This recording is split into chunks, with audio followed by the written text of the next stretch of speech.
I'm Sarah. I'm Kaitlyn. And we are your best friends. Welcome to our channel.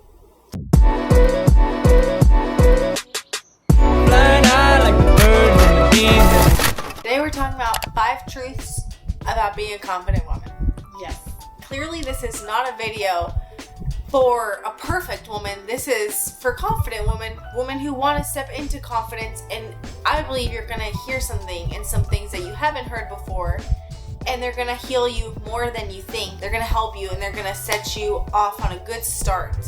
Maybe people wouldn't necessarily think of you as insecure or like you feel like you're super like unconfident. Maybe there's just little things that you settle on in your life with maybe how you do yourself or how people treat you or the way that you say no or yes to people that actually you're going to find in this video you could learn and be even more confident walking out of it. So please subscribe, join our friend group, and all right.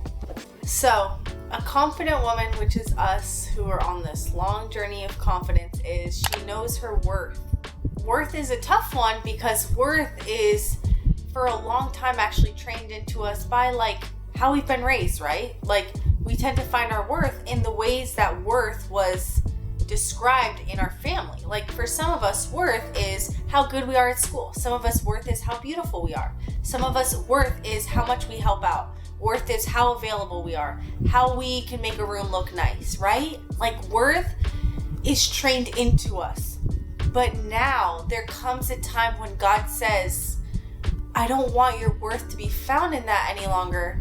I want your worth to be found in that when you stepped into my family because of Jesus Christ, you now became a son and a daughter, princes and princesses. Now, when you think of the royal family, right? When you think about them, you're like, well, this is awkward. They did nothing to deserve it. Like the princess or the queen in that other country was born into it. Like she did nothing. She didn't pay for it. She was born into it. She didn't work hard. She was born into it. And I want you to view worth this way. Technically, I don't feel worthy sometimes to be blessed. Technically, I don't feel worthy of anything good in my life because of the ways that I've screwed up. But because I've been drafted into the family of God, now I'm deemed worthy as a son and daughter where I did nothing to deserve it. I want you, confident woman, to view it this way. Your worth comes from Jesus. He has accepted you and called you to be his daughter and a member of the kingdom of God. We all mess up in a lot of ways. We all underperform in a lot of ways. And your security is just going to be like this if you let it rest on who you are and just what's going on in you. It's because of the one who called you. Second truth.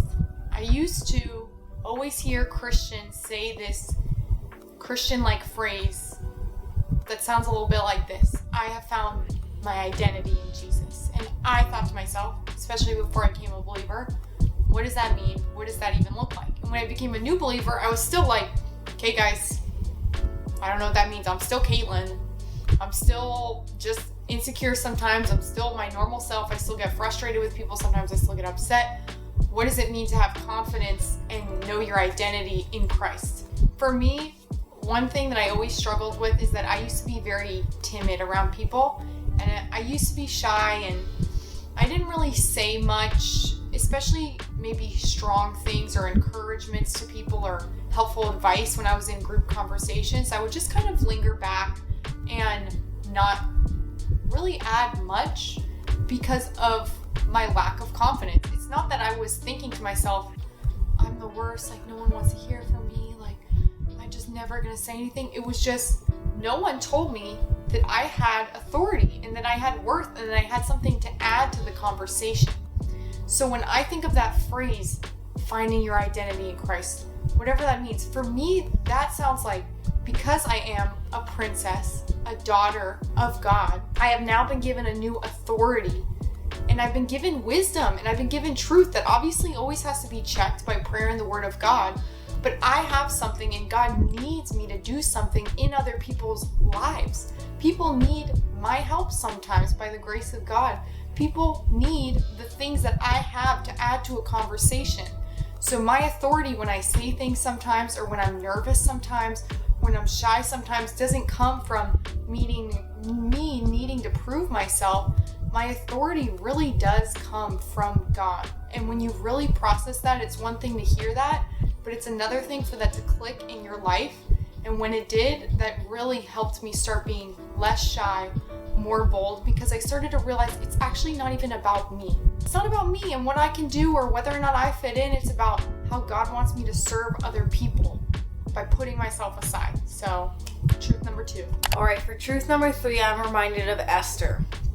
And Esther was this Jewish girl who ended up saving the lives of many Jewish people because she made a decision to, instead of fear for her life, she stood in front of the king where you could have died, but she made a tough decision and it saved the lives of many for such a time as that. So Esther was placed where she was placed for a purpose and for a reason.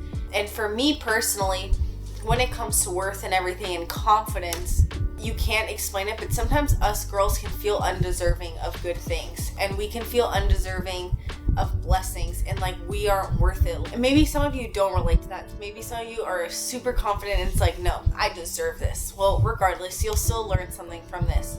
Esther was placed where she was for such a time as that, and I want to tell you as well that confident women know that they were placed in their lives for such a time as this, that you are not a mistake and you aren't random. Like the family that you live in, whether they're amazing or whether they're dysfunctional, you were placed in that family for a purpose and for a reason.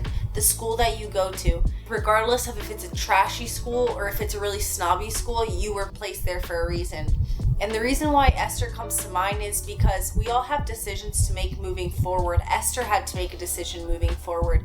If she was going to do something difficult or if she was just going to let fear and doubt cripple in. So I want to encourage you, confident women know that they were placed where they are for a reason, and they know that they have to make powerful decisions sometimes.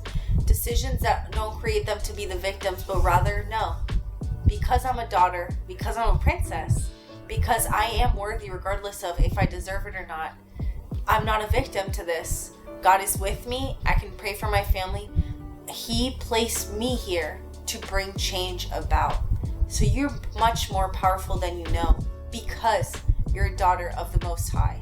And maybe you're still in school and you're struggling at school because girls are mean, or they're bullying you, or they're excluding you, or you're at work and you don't like your job, your coworkers won't talk to you. Like those really frustrating situations where it just feels like you don't belong, you don't have much to add, you are frustrated with the people there. You might be needing to change that place or change those people, because even mean people have insecurities and pain and things going on in their life. So that's so important to recognize, because that is a game changer. Yeah. You're not a victim of your circumstances or where you are placed. You're put there for a reason. Yeah. And it does say in the Bible, God says he fills the heavens and the earth. God is everywhere. God, no, there is not one prayer that you've prayed that he hasn't heard, because he's everywhere. He fills all the spaces and places. Jonah, who was in the belly of the whale or whatever, he couldn't run. There's no crevice of this earth or universe that you can run from. So God knows exactly where you are at all times. For truth number 4, I'm gonna share a personal story. And what I'm gonna say for truth number 4 is that people that are in your life that make you feel insecure for whatever reason, maybe they're people that, like I just mentioned, make you feel like you don't belong, people who are a bit rude, people who overlook you, people who just don't seem to value you much.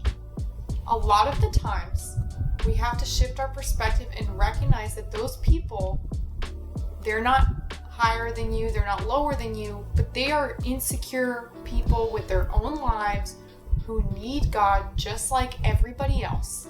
And you are a child of God, and you have worth, like we're telling you. You have authority, and you have a mission and a purpose in Christ. So stop looking at those people who make you feel insecure as people who are just have power over you, and instead look at them as people that might need your help. Yeah. Where I learned that is my sophomore year of college.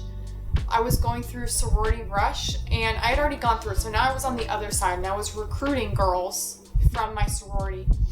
And that week in my sorority house, it was very difficult for me. Some of the girls, there was a bit of like just drama. Some of the girls left me out of certain things. one morning they were making snickering comments about some type of outfit I was wearing. Like, there was a few girls that were being a bit passive aggressive.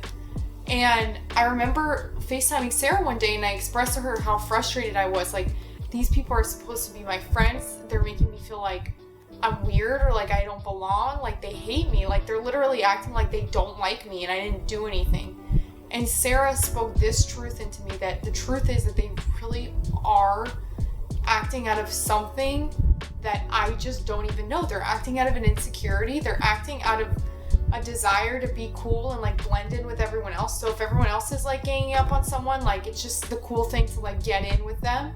They're acting out of their own problems, and I have authority as a child of God, and I have confidence that doesn't rely on them. And when she spoke that into me, my perspective of the situation shifted. And the rest of my time at Sorority Rush Week was amazing because I really was able to walk with my head up, because I did not see the circumstance as like poor me, like people are just picking on me, and like these girls, like they're so strong and mean. Like, they're not strong.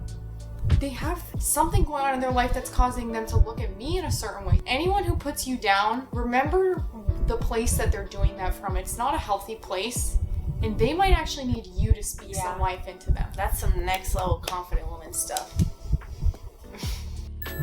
This one's really powerful and exciting for me. The fifth truth about being a confident woman is that beauty does not equal confidence. So I've been noticing as I look more and more on Instagram and around the world, like in the world around me, I'm noticing that the standard of beauty really is rising. Like, lip injections are almost becoming super common, and all these aesthetic ways to change your face, it's like rising. The standard of beauty is rising. Like natural, like genuine natural, like a wrinkle here and like a thin lip and a crooked nose. I'm noticing that the standards are rising. It's almost like inflation. Like, that's the best I can say it. It's like right now gas is going up, the cost of living is going up, the cost of food and those prices are all rising, but we're still making the same amount of money in our jobs. So it's like, it's so hard to attain it because there's this imbalance. And that's how I've been feeling with beauty. Beauty does not equal confidence. So at times I feel pressured as I look at the world around me, that my natural face just isn't enough. And I don't mean naturals and no makeup. Even if I'm wearing makeup, I'm just saying just the fact that I'm not getting anything done. I'm not enhancing myself in any way. Sometimes I look and I compare and I wonder like if I should adjust this or if I should add this. But yeah, it's tough because I don't have the time to put into that. And it's a high maintenance thing, you guys, if you don't know this, to look that way all the time. It's high maintenance. It requires time, sacrifice. Every hour that you put into beauty is an hour that's not going into something else. I've been having to remind myself because really, like for me, my mind will wander. I'm like, well, I'll go to these conferences and I see these women who they've been touched up, and that's okay. Like that's what they did, because like all of us are starting to do it more and more. You see, like the standard is rising. All of us are joining in, and you just want to follow in, right? Because the standard's rising. But I have to be honest with myself. And every day, I'm serious, I have to run to God in the mornings when I pray, and I have to renew my mind. Because I have to be honest. I don't think I want to spend a lot of money on me, on my face, and increasing and matching what this world looks like. Now, am I saying that looking beautiful and dressing nice and having valuable and nice things is bad? Obviously not. Hygiene is beautiful.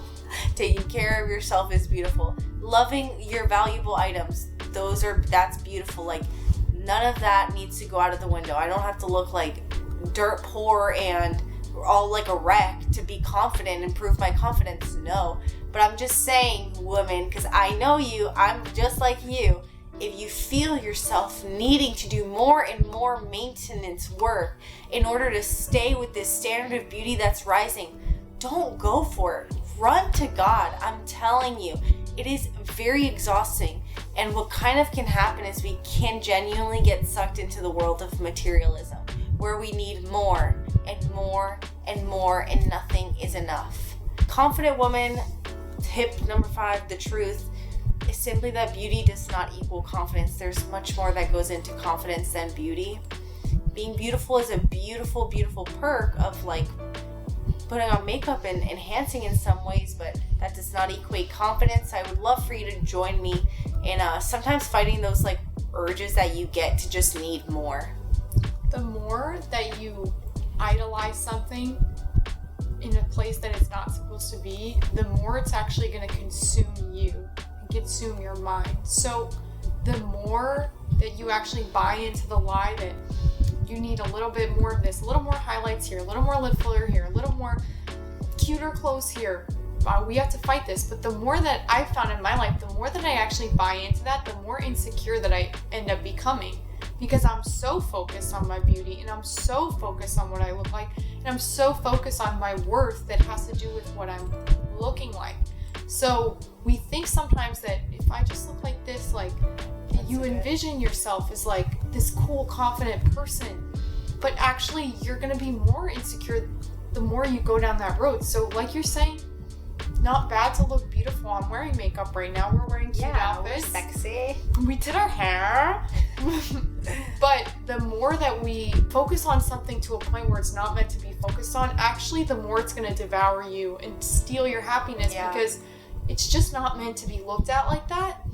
So just think of it like a paradox. The more that I'm focusing on this thing, the more insecure that I become. So just find your happy medium and don't buy into the lie, like Sarah's saying, because beauty does not equal confidence. It just doesn't. Those are our 5 truths of being a confident woman. I love them. I think those are really near and dear to our heart, that if we're being honest, like those were all things we personally learned. Yeah, like they felt near and dear and genuine and like even vulnerable, because like there's so many things that we can say about confidence and stuff, but there are just some nitty-gritty things that in this world and as a human like can cross your mind on the daily. And so I felt like I was attesting to some of those, you know? Yep. So with that being said, you guys, please subscribe to our channel and do comment below what you thought about this video, and if you have any other truths of being a confident woman or man. And thank you guys so much, and we will see you in the next video. Bye. Oh,